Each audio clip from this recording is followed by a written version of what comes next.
কেলটু, তুমি আমারে বাঁচাও গো বেটা। আমরা তো আর ব্যবসা বাণিজ্য মনে হয় বাজার ঘাটে করতে পারবো না নে। সব ব্যবসা বাণিজ্য বন্ধ করে বাড়ি চলে যাওয়া লাগবে নি। আল্লাহর পরে তুমি এখন আমারে ভরসা। তুমি যদি চাও তাহলে আমারে এই বিপদের থেকে বাঁচাতে পারো। আর যদি তুমি না চাও তাহলে আমারে ব্যবসা পাতি বন্ধ করে সব বাড়ি চলে যাওয়া লাগবে নি।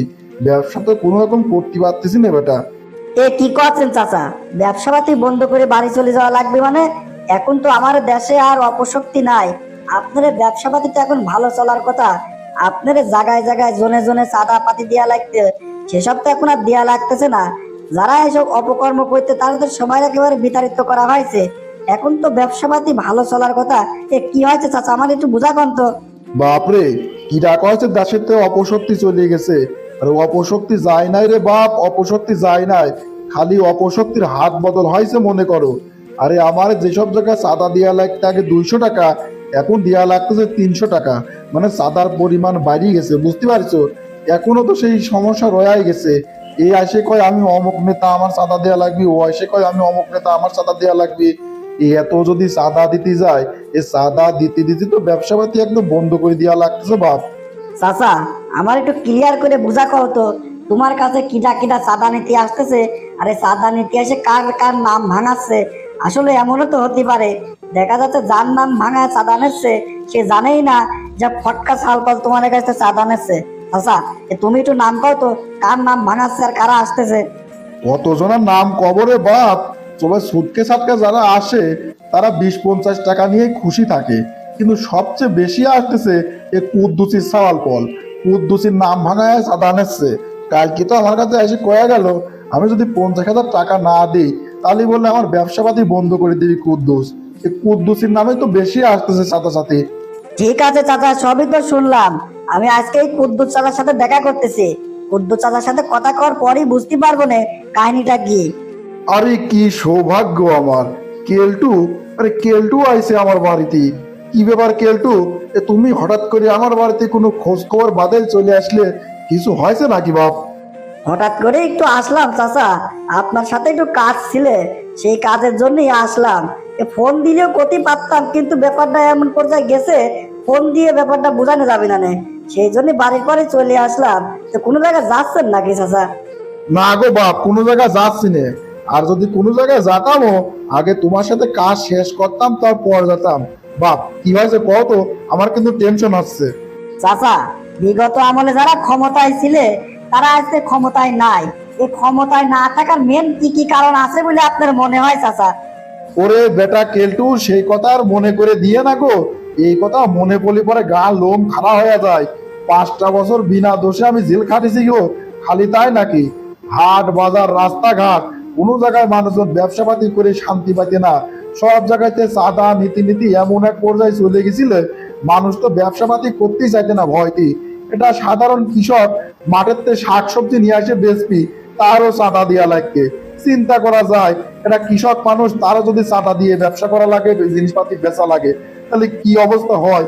মানুষজনের উপরে নির্যাতন করতে করতে মেলা পাপ করে ফেলেছিলে। এ পাপের বিনিময় তার পরিবর্তন হয়েছে, বুঝতে পারছো বেটা? চাচা, বিগত ক্ষমতাশীল দলের মেলা দোষ ত্রুটির কথা তো বলেন। এবার চিন্তা করে দেখেন, আপনিও তো একটা দলের সাথে সংযুক্ত আছেন। আপনারাও তো আগামীতে ক্ষমতায় যাওয়ার চেষ্টা করতেছেন, ক্ষমতায় যাওয়ার আশা করতেছেন। এবার চিন্তা করে দেখেন তো কাকা, আপনার দলের লোকজন যদি ওই বিগত দলের মতো কার্যক্রম গুলো করে, আর সাধারণ জনতা যদি আপনার উপরেও ক্ষিপ্ত হয়ে যায়, তাহলে কি পরিণতি হবে না চিন্তা করেন। আর ধরে নেন এখনো নির্বাচন তো হয় নাই, তার আগেই যদি আপনারা বিগত ক্ষমতাশীল দলের মতো আচার আচরণ করেন, তাহলে সাধারণ জনগণ কি আপনারা ভোট দিবেনি নাকি আপনারা পাশে থাকবেনি? এগো বেটা কেলটু, তুমি কি আমার দলের প্রতি কি বদ দোয়া করতেছো নাকি গো? আমার তো মনে হচ্ছে তুমি বদ দোয়া করতেছো। আমরা ক্ষমতা যাওয়ার আগে মানুষের কাছে অতিষ্ঠ হয়ে যাবো, অপ্রিয় হয়ে যাবো। তার মানেটা কি? কি হয়েছে বাবা, আমার একটু খোলাসা করে কও তো। খোলাসা করি আর কি কব চাচা, আপনার দলের চেলা তেলা যে পরিমাণে আপনার নামে চাঁদাবাজি করতেছে, মানুষের যে পরিমাণে হয়রানি করতেছে, তাতে যদিও আপনার ক্ষমতায় যাওয়ার একটা সুযোগ ছিল, সেই সুযোগ মনে হচ্ছে হাতছাড়া হয়ে যাবে না। কিছু কিছু মানুষ তো করছে আপনার মতো লোকের সাহিত্য করার জন্য। ও বিগত ক্ষমতাশীল দলের লোকজনই ঠিক ছিল। চিন্তা করা যায় মানুষ কতটা অতিষ্ঠ হলে পরে আপনার বিরুদ্ধে এইসব কথা করতে বাধ্য হচ্ছে। শোনেন, আপনার নামে কিন্তু বাজারঘাটে বিভিন্ন জায়গায় চাঁদা চাচ্ছে, চাঁদাবাজি করতেছে আপনার দলের ছেলাপেলা চাওয়ার পর। এরকম যদি চলতে থাকে তাহলে কিন্তু ওই ক্ষমতায় যাওয়ার আশা ওই স্বপ্নই থেকে যাবে নে, স্বপ্ন পূরণ আর হবে না নে। সময় থাকতে এখনো শুধরান চাচা, এখনো শুধরান, সাওয়াল পাল করে ঠেকান। বেটা কেলটু, তুমি আমার চোখ খুলে দিলে গো। আসলে আমরা যদি ক্ষমতায় যাওয়ার আগেই যদি এইরকম আচরণ করি সাধারণ মানুষের পর, সাধারণ মানুষ তো আমার প্রতি অতিষ্ঠ হয়ে যাবে। আমার তো ভোট দিবি না নে গো। আমার এই ক্ষমতায় যাওয়ার যে ইচ্ছা আছে সেই ইচ্ছাও পূরণ হবে না নে। বেটা, তুমি আমার চোখ খুলে দিছো। আমি আজকেই মিটিংটাকে একদম কড়াকড়ি করে দিচ্ছি। রাস্তাঘাট, হাট বাজার জেনে জানতে যা চাঁদা মাদা নিচ্ছে, সাধারণ কৃষকের কাছ থেকে বন্ধু চাঁদা ছাড়তেছে না, সবকিছু নিয়ে আজকেতেই বন্ধ। এই বন্ধ যদি করতে না পারি তাহলে বাপ আমরা ক্ষমতায় কোনোদিনও যেতে পারবো না নে। কিন্তু আমার দলেরই দুর্নাম আছে। আর যারা এসব অসাধু কাজ করতেছে তার বিরুদ্ধে আমি কঠিন ব্যবস্থা নেওয়ার ব্যবস্থা করতেছি। যাও বাপ যাও, আমার চোখ তুমি খুলে দিছো। এখনই আমি মাঠে লাগিয়ে বলতেছি, সব শুধরা ফেলবো না।